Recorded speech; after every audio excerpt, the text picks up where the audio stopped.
un propos qui commence à faire polémique d'Emmanuel Macron au sujet de la colonisation. Vous savez, il a parlé de crimes contre l'humanité. Hier soir, François Fillon a profité de cette sortie pour taper sur son concurrent en parlant d'indignité au sujet d'Emmanuel Macron. On parle de faute politique à droite. Faute politique. Et il sous-entend qu'il dit une fois du bien de la colonisation et une fois du mal de la colonisation, en des termes très forts, pour essayer de parler à toutes les chapelles qui pourraient réunir. Qu'est-ce que vous en pensez de cette sortie de François Fillon ? J'en pense qu'il faut être rigoureux. Nous avons remarqué que M. Fillon, ces derniers temps, avait pas mal de trous de mémoire. Mais au-delà des trous de mémoire dont on n'a plus parlé, il y en a un qui me paraît être une faute politique grave de sa part. C'est ce qu'il a fait voter en 2010 au Parlement français. Ce qu'il a fait voter en 2010 au Parlement français, c'est la définition du crime contre l'humanité en calant cette définition sur celle de la Cour pénale internationale.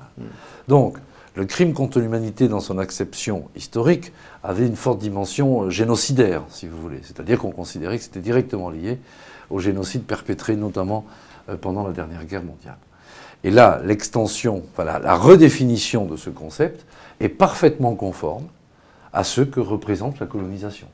Donc je vous invite à retrouver cette modification du code pénal portée par M. Fillon, décidément oublieux de ses propres décisions, et vous constaterez qu'il n'y a là rien de choquant. Mais plus au fond, je crois qu'il ne faut pas simplement extraire les choses radicalement de leur contexte. Emmanuel Macron avait dit dans une interview, je crois que c'était au Point, si ma mémoire ne me fait pas défaut, avait dit que la colonisation était une barbarie. Il l'a écrit dans son livre Révolution, tout de même, donc ça date pas d'hier à Alger.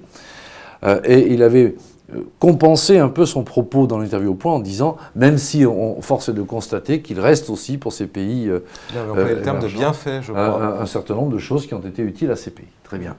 Là, dans le contexte où il s'est exprimé, il a dit que la colonisation était un acte de barbarie, puisque c'était la soumission, au fond, d'un peuple à un autre, parce qu'il y en a un qui dit « je vais venir vous civiliser », que c'était une attitude criminelle et d'une certaine manière un crime contre l'humanité. Et ensuite, il a développé longuement ce qu'il entendait par ça. Mais par ailleurs, outre qu'il a donné des explications qui ne tiennent pas qu'à ce petit bout de phrase, pour autant, reprenez le code pénal en vigueur, enfin du moins l'acception française aujourd'hui de crimes contre l'humanité, vous verrez qu'il n'y a rien de choquant. Mais ce qui est dommage, c'est la récurrence des trous de mémoire de M. Fillon.